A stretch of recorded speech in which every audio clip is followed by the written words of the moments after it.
বিশ্ব মানবতা দিবস উপলক্ষে হিউম্যান রাইট মনিটর অর্গানাইজেশনের পক্ষ থেকে র্যালি ও মানববন্ধন অনুষ্ঠিত হয়েছে।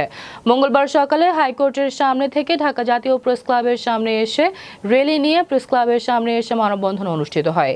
এই মানববন্ধনে বক্তব্য রাখেন সংগঠনের মহাসচিব মোহাম্মদ ফজলুল হক, পরিচালক তদন্ত মোহাম্মদ জিয়াউল হাসান, নির্বাহী কমিটির সদস্য শফিউল বাশার মুকুল সহ অন্যান্য সদস্যবৃন্দ। বক্তব্যে প্রধান অতিথি বলেন, সারা বিশ্বে মানবাধিকার লঙ্ঘন হচ্ছে, মানুষ তার বাঁচার অধিকার হারিয়ে ফেলছে, জীবন জীবিকার পথ কঠিন হয়ে যাচ্ছে। জাতিসংঘ থেকে শুরু করে বিশ্বে উন্নত রাষ্ট্রগুলির সরকার প্রশাসন সকলে মিলে যুদ্ধ বিধ্বস্ত রাষ্ট্রগুলির পাশে দাঁড়িয়ে মানুষের সহযোগিতা করার জন্য অনুরোধ জানান তিনি।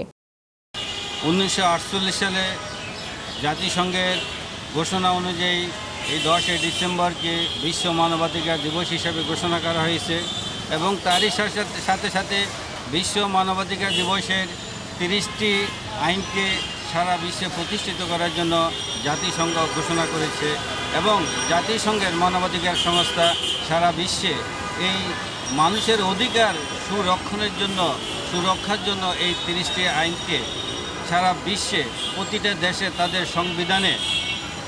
সংবিধানে অন্তর্ভুক্ত করে মানুষের অধিকারকে সুরক্ষার জন্য জাতিসংঘের বিশ্ব মানবাধিকার জাতিসংঘের এই অঙ্গীকার।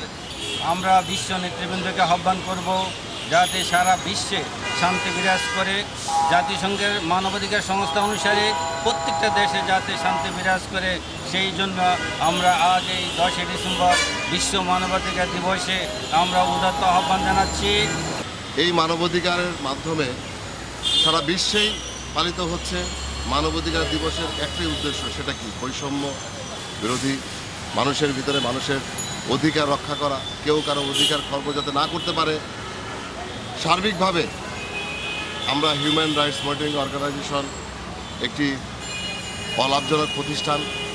এই প্রতিষ্ঠানের মাধ্যমে সমগ্র বাংলাদেশে আমরা সার্বিকভাবে চেষ্টা করে যাচ্ছি মানুষের অধিকার রক্ষা করার জন্য।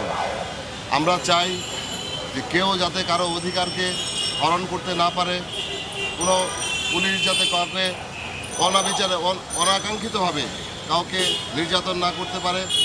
একজন রিক্সা চালক থেকে শুরু করে একজন ঊর্ধ্বতম সরকারি কর্মকর্তা পর্যন্ত যাতে প্রত্যেকটা ব্যক্তির তার মানব অধিকার, তার যে অধিকার, সেই অধিকার যাতে প্রতিষ্ঠিত হয়, তার জন্যই আমরা যুদ্ধ করে যাচ্ছি।